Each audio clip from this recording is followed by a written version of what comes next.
Alright guys, TacticalRab back again today. Hope you're doing that and enjoying your day so far. Welcome to day 2 of the CDL World Championship. Scrappy with some spicy words for the Los Angeles Thieves fans after taking them down last night. Nadeshot, not a happy man for a couple of different reasons, but plenty of storyline to get into today. Very much enjoyed to your thoughts in the comments below. Hit the like button if you enjoy. Subscribe if you're new as always, I'd greatly appreciate it. Plenty to get into here. iLLeY says, first of all, good luck to all the teams playing at Champs. Of course, he's not there, but we will be back, he says, and he will be looking to capitalize on many of the Rostermania questions that pretty much begin today. 2 teams get eliminated tonight. Neither of them are going to be the same next season. That's pretty much for sure. Some big questions to be had over the weekend, and iLLeY is going to be looking to capitalize on those opportunities. Quickly as well on the All-Star voting. This is the way the top 8 SMG players were decided, that then filtered into the 2 respective All-Star teams. aBeZy, Hydra, Shotzzy, Pred. This is the fan voting, the players voting, the coaches, GMs, and then the talent and the media. Kind of interesting to see how this went, because you'll actually see that aBeZy has a higher weighted score, better weighted score than Hydra does. That might make you think that aBeZy's going to win the MVP. Not so sure that's the case though. I think this might have been a similar story last year between Cellium and Dashy, but the voting for the MVP is done slightly differently, you know, fan voting. I'm pretty sure it's not included in that one. So that's why I'm still expecting Hydra to be crowned the MVP when I think they might announce that Saturday. Might be today, who really knows? We'll see about that one. This also on the AR side, Clayster has given himself a, well, 8th position in terms of best ARs, and they feel like that's a little bit generous, but it's nice to see nonetheless. The fans voted him number 6. Dashy, of course, got voted number 1, but overall the weightings went for Scrap, Cellium, Octane, and Dashy as the top 4, and they got filtered into the 2 respective All-Star teams that we saw yesterday. Let's talk this LA Thieves series. First of all, they come up with a brand new intro, which is nice to see, to be honest. It's not necessary, but I feel like when you've seen the same intro, like the subliners one, I've seen it so many times at this point, it's kind of got a little bit stale. And it was pretty funny here. They had Shane turn into a dog, and then they took him to Vegas, of course, with the rest of the team. So this was particularly well done. It's just a shame their hardpoint performances didn't live up to how good their intro was, to be honest. And there was a 60-50 reunion going on. We had Scump, we had Bows, we had Nades. I mean, man, the amount of time I spent watching these 2 back in the day, and especially that Road to 100-0 series, Black Ops 3 game battles, man, what a good time. But it was awesome to see. Like, Nature Ops on the couch, and it's just so vibrant with these guys immediately. It was great to see. But he wasn't actually so happy, and I love how passionate he gets watching his team, because he was watching this Hydro map here, and I mean, this clip is just hilarious. I've got to share it for you guys. I'll share it in a couple of minutes, actually, when I also share the Scrappy clip when he manages to close out the game 5. But man, he was not happy with the state of Infinity Ward designing the water in the way that they have done, and I don't think he's wrong at all on this one, to be honest. I just think his reaction is pretty hilarious. Thieves, though, do pretty well. They come back in the series, they dominate the search and destroy. Envoy has a great map there. They then win the control. It's not easy to beat Ultra in control, and when you do, you've got to think you're going to find a way to close out the series. They lose the game 4 though, and that really to me was the dagger. Like, it was a fortress hardpoint. Thieves had their chances. I think it was their map pick as well. They probably should have won it. Hixie is such a strange player as far as I'm concerned. This guy will be getting piss slammed for like 9 minutes, and then when it really matters, he'll pop a filthy 3-piece to win the game. I don't understand him. I mean, it's impressive, but you know, if he loses and you look at his numbers, you think, damn, what is going on? But the fact that he actually, pretty much all the series, apart from the OpTic Boston one, there was someone dropping a 0.6, and you've got to think if you're dropping a 0.6, you're going to lose. But not in Hixie's case, and maybe I got a bit overconfident when I was talking yesterday about, oh yeah, Skies, Priester, Hydra, they're all in my fancy team doing well, and then Hixie drops a 0.6 for me, so it's probably not looking quite so good nowadays. But nonetheless, right,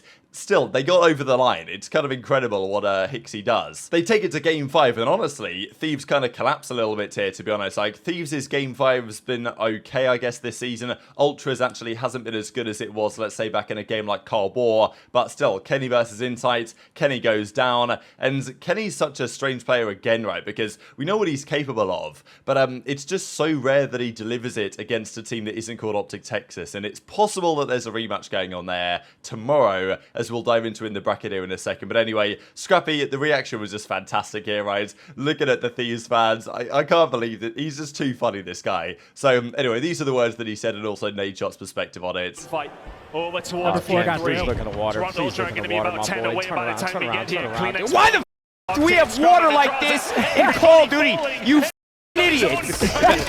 Bro, let's just go and disappear like we got active camo for 20 seconds. They have to move, and they fired cannot up, find folks. the ingress. It is And that might be map number 1. They put the feet down, but they go for a casual swims while we're playing on stage for $500 goddamn $1,000. Yeah, let's go for a swim and we can breathe for 30 seconds like we're Michael Phelps. Somebody kill me. You just can't lose that. Hey, we got a lot of COD left. A lot of COD Only left. that once. Yeah, you might not want to watch this. Talk to me about, Oh, good, man. like, They just how won. do you He feel right now deserves getting a that chirp. first series It out is the what way? it is, dude. It's a big one, you know. I came out.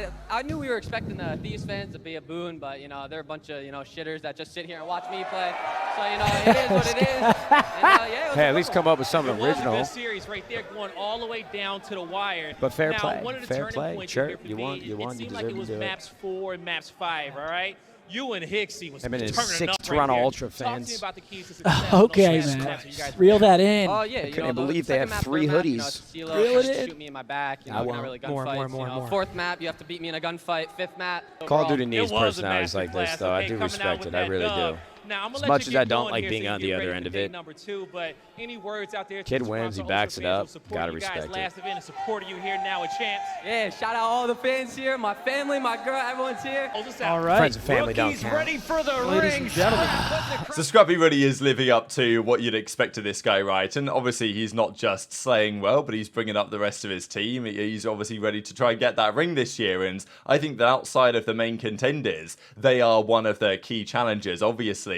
And they've beaten the reigning world champions now in Thieves. They will go on to play FaZe today, the 2021 world champions. If they were to beat them, they might play OpTic at some point. It's not guaranteed, but they might. And on that team, Huke and Shotzzy with the 2020 world champion. So would be an incredible run if in the 4th world championship of the CDL era, a team like Toronto was able to beat 3 teams that had players that previously won it and then go on to win the entire thing. It would be remarkable. But yeah, obviously it's early days. This I thought was always going to be a game 5. I didn't know which way it was going to go. I went for Thieves. Many people went for Toronto. Toronto won it in the end. Thieves go down to losers though, and it does mean, like, of all the matches, the way I was predicting my bracket, I had most of the matches going as this, but I had Thieves beating Ultra and Ultra going down to losers, and then I had them winning their losers match and going on to face OpTic in the losers bracket. And if that was to have happened, Ultra OpTic, I didn't really know how to call it, but now, if OpTic were to lose to Subliners today, it's likely going to be Thieves OpTic, and that's an entirely different beast in terms of a losers bracket game that I'm sure many OpTic fans are somewhat concerned about. So yeah, Nadeshot, unfortunately, it didn't work out for those guys. They're still alive in the tourney, and in fairness, the last time these guys went down to losers at the World Championship, they made quite the run. This is Black Ops 4 we're talking about, where they won 6 series in a row, made it all the way to the grand finals before losing to E United. So they do love a losers bracket run, this team. It's happened before. Subliners lost winners round 1 at last major in Toronto and still won. I'm not sure Thieves are quite playing at that level though. If they could play OpTic every series, they'd probably win the entire thing, as Kenny would come different and drop a 1.3. But unfortunately, it's not really been happening for them so far. These were the overall numbers. And just how remarkable is this, right? How does Hick 0.65 for the dub? It's actually incredible. But yeah, Octane, Envoy both had a good series. Kenny and honestly Drazah, I think there's definitely some questions on this, because Drazah was great for a large portion of this season in the search and destroy and the respawns. But his respawn gameplay lately has not been quite so up to scratch as they need it to be. They needed to win one of those hard points. You can't afford to beat Ultra in a controller and not win the series, and yeah, they kind of collapsed on that one, and Thieves go down, so not ideal for them at all. And this is the stat I was mentioning here that Brian points out, that since back in 2019 with Kenny and Octane, they have typically done rather well in losers bracket, especially at the World Championship. So it's going to be tricky, but it definitely can be done. Speaking of Cellium as well, they will go on to play Toronto later on today. That's a matchup we have seen very well in FaZe's favour so far this season, right? A couple of times it was not competitive at all back at Boston's Major 2. It was pretty competitive at Major 5 in Toronto, but FaZe still got over the line in the end. I thought there was some good COD being played last night though, to be honest, between those two teams, and I would expect them both to still be in the tournament by the end of the day. Well, Toronto absolutely guaranteed will be. Thieves, maybe not, but we shall see. Quick note as well on the OpTic versus Boston series, because there was some follow-up on this whole Ghosty stair glitching drama. I just want to see how this develops over the coming day or so, just because we know that Subliners, they haven't been immune to using their own glitches at times. I think, you know, we've seen some people, maybe not on their team, but on other teams, using some stair glitches on maps like Embassy, and also the live pinging feature. We don't really know whether anyone was abusing that back at Major 5, or even for some time. The pros have known about it. OpTic get over the line though, are definitely an impressive performance from them. Boston, I don't think they're anything spectacular, but they did what they needed to do. They get over the line 3-1. Karma was very much relieved at this result, it seems, right, after getting this victory. So, yeah, at least he's got one win under his belt now. And in fairness, that's 3 more map wins here so far this tournament for OpTic than they had the entirety of Major 5. So already on the right track. But they will absolutely need to, I think, beat the subliners today. If they don't beat the subliners, I think their tournament run will end before Championship Sunday. Today is such a massive game for them, and they set it up with a good result against Boston last night. Now, this was the moment, though, that many were mentioning, and actually OpTic tweeted this out. So this is Ghosty gets a kill, and he lays down on the stairs. So this is, I mean, okay, he doesn't really get a kill from here. It doesn't affect the outcome of the game. You might say, well, does it really matter? But I think people will have noticed this, and certainly other players noticed this, and there was some discussion on it as a result, and therefore people have said, well, will other teams do similar things in the future as a result of this situation? As Gunless says, this guy Dan is stair glitching, he doesn't care. Wonder how many of them we're going to see this weekend. And this has always been the thing about trying to GA snaking or something. If it's a feature in the game is broken, as Nadeshot was saying a few minutes ago, then can you really blame players for abusing things and exploits in the game? You can to a certain degree, but then when it comes down to champs,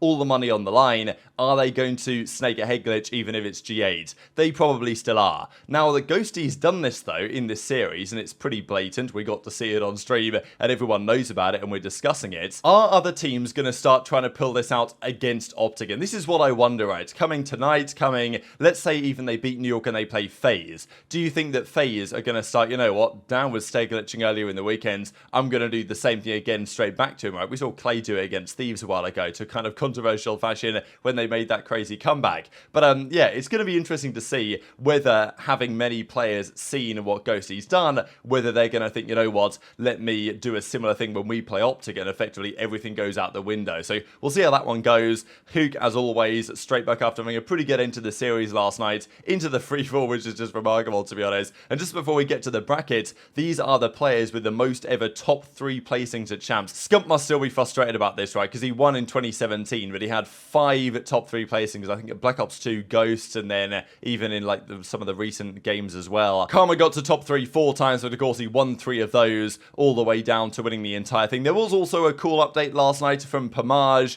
because Pamaj, like, he was in OpTic, then he wasn't in OpTic, then he was back, then he was gone again, he was in FaZe, and he announced that he was leaving FaZe a couple of days ago now, and now he's back at OpTic. So kind of you know, awesome story just to go back to what OpTic used to be like back in the day. And it is nice to see him back there, right? Of course, legendary coach for OpTic back in the, was it 2015 ESWC that he coached that team? Okay, coached that team. He just stood behind them on stage like the coaching used to be back in the good old days. But let's discuss the bracket then going on for tonight, because this is the winners bracket as it stands. No real crazy upsets, right? The results went pretty much as expected. I wasn't sure who was going to win Ultra Thieves when Game 5. That's what happens sometimes. So we've got FaZe Ultra, which is another banger, right? They've played so many times this season. FaZe have usually almost always had their number, and I would expect FaZe to win again. Hixie needs to drop like a 0.9 and then they can win, but if he doesn't, I think they might have a hard time. OpTic New York, though, this is such a mega series for the green wall in the stadium. If they don't beat subliners, I think they're getting top 6, and that's what I predicted before the tourney, especially because if they lose, they will play the winner of Thieves or Surge, which is probably going to be Thieves. I think Surge are probably mentally checked. Thieves, I think, will at least win one match in the losers bracket, and the winner of Thieves Surge, which is probably going to be Thieves, will play the loser of OpTic New York. And we know that OpTic Thieves, when they match up in losers bracket or whenever, it doesn't often go OpTic's way. So they will need absolute maximum confidence to win this series. They most certainly can do it. Subliners were shaky the first couple of maps yesterday. Yes, they played very well maps 3 through 5, and Hydra finally turned up, but they're definitely not insurmountable. OpTic can beat them, but to be honest, I'm not going to predict them to. I'm going to stick with the way I had my bracket going, and Subliners taking this maybe a 3-1. I'm not so sure, but I think New York are just a little bit of a better, you know, overall well-rounded team right now than OpTic are, at least on recent evidence. And what they were discussing yesterday on the watch parties was that Breach were just terrible in practice, so I'm not so sure how much I can read into OpTic's good result yesterday, even though they did play very well. The other side, though, we've got Breach versus Rokkr.